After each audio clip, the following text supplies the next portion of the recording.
Hi guys and welcome back to another vlog. So for this video, hindi ako, kung nakikita nyo, dito pa rin ako sa kwarto ko pero hindi ako magsisit in video for today kasi magbibake tayo ng chocolate walnut cake from scratch. So ayun, bali pang second time ko nang gumawa nito. So I hope this time na perfect ko na siya. At syempre gusto kong i-share sa inyo kung paano ko to ginawa or binake. So ayun, kung gusto nyo malaman kung paano ko siya ginawa guys, then please keep on watching. So, ito na guys yung ating mga ingredients sa paggawa ng ating cake. So, meron tayong milk or gatas. Next is yung ating vanilla extract or vanilla extract. And then yung ating baking powder. Tapos, 2 itlog ang kailangan natin dito. Tapos, meron tayong dark chocolate para sa ating frosting. Yung ating cooking oil or yung ating canola oil. And then, sugar. Tapos, meron tayo ditong cacao powder. And then next is yung ating wet flour. And syempre yung ating walnuts. Syempre meron din tayo ditong yung ating mold na paglalagyan. And then yung ating mixing bowl. So first step is paghahaluin natin lahat ng mga dry ingredients. So ilalagay muna natin yung ating 2 cups of flour. And then next to it is yung ating sugar. And then afterwards yung ating cacao. So ilalagay ko na lang guys sa description box yung exact amount na gagamitin natin. Next is yung ating baking powder and then paghahaluin lang natin sila lahat until all the ingredients are well blended.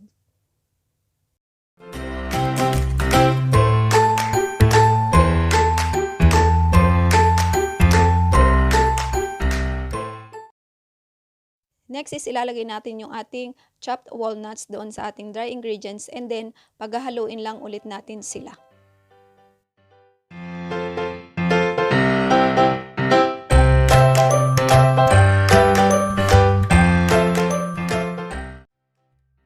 Next step would be yun namang ating mga wet ingredients. So this time ilalagay na natin yung ating itlog. So bali 2 itlog yung ilalagay natin sa ating gagawing cake.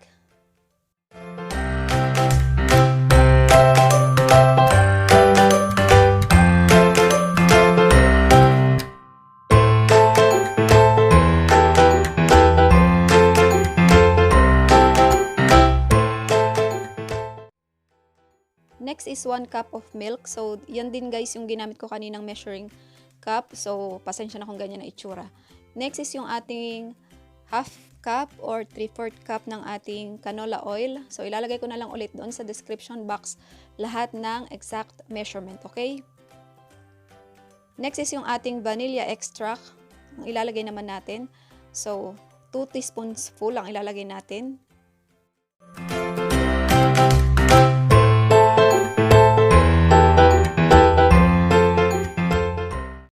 So, next step is haluin lang natin yung ating butter guys and then make sure na wala siyang lumps. So, mas maganda kung meron sana kayong mixer pero in my case wala. So, mano-mano lang yan.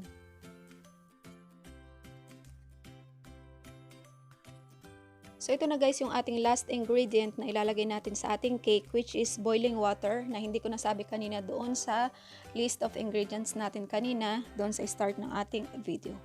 So, afterwards, haluin lang natin siya and make sure ulit na walang lumps and everything else was well blended. I mean, yung lahat ng ingredients. So, okay?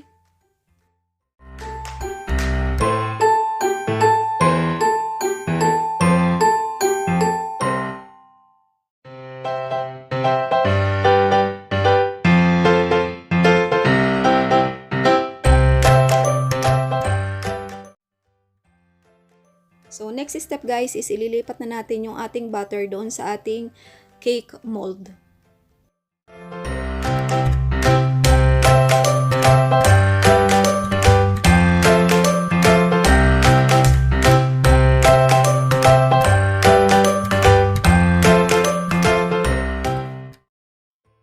So, ilalagay na natin guys sa ating oven yung ating cake which is preheated by 180 degrees Celsius and i-bake natin siya for about 30 minutes. So, kung gusto nyong i-check, check nyo na lang ng toothpick at pag dry na yung toothpick, then okay na siya or bake na.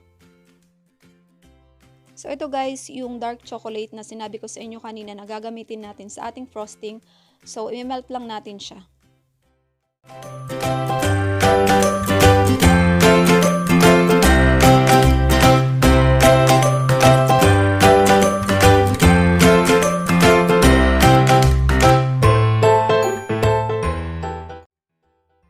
So, ayan na yung ating freshly baked na cake, and then i-spread out lang natin sa top yung ating melted chocolate.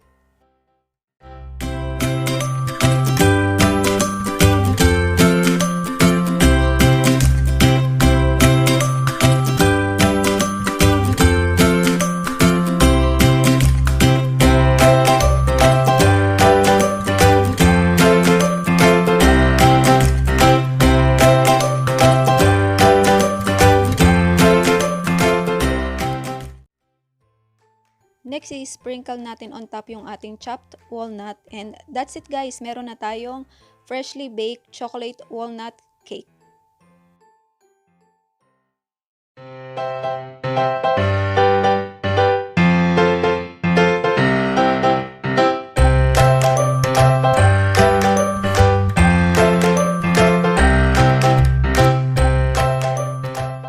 So yun na guys, that's all for this video, and I hope kahit paano meron kayong natutunan dito sa recipe na ginawa natin for today, and I hope nagustuhan nyo rin siya. And if you like this video, then please don't forget to give it a thumbs up, at kung bago naman po kayo sa channel namin at hindi pa kayo nakapag-subscribe, then please don't forget to subscribe and pakitap na rin yung notification bell para naman ma-notify kayo every time na mag-upload ako or kayo ng bagong video. And ayun nga guys, kung meron kayong mga comment, suggestion, or kahit ano na gusto nyong makita dito sa channel na to, then please comment down below and I will get back to you as soon as possible. And ayun nga guys, ulitin ko po ulit, thank you so much for lending some of your time in watching this particular vid, and I hope makita ko pa kayo next time. Bye!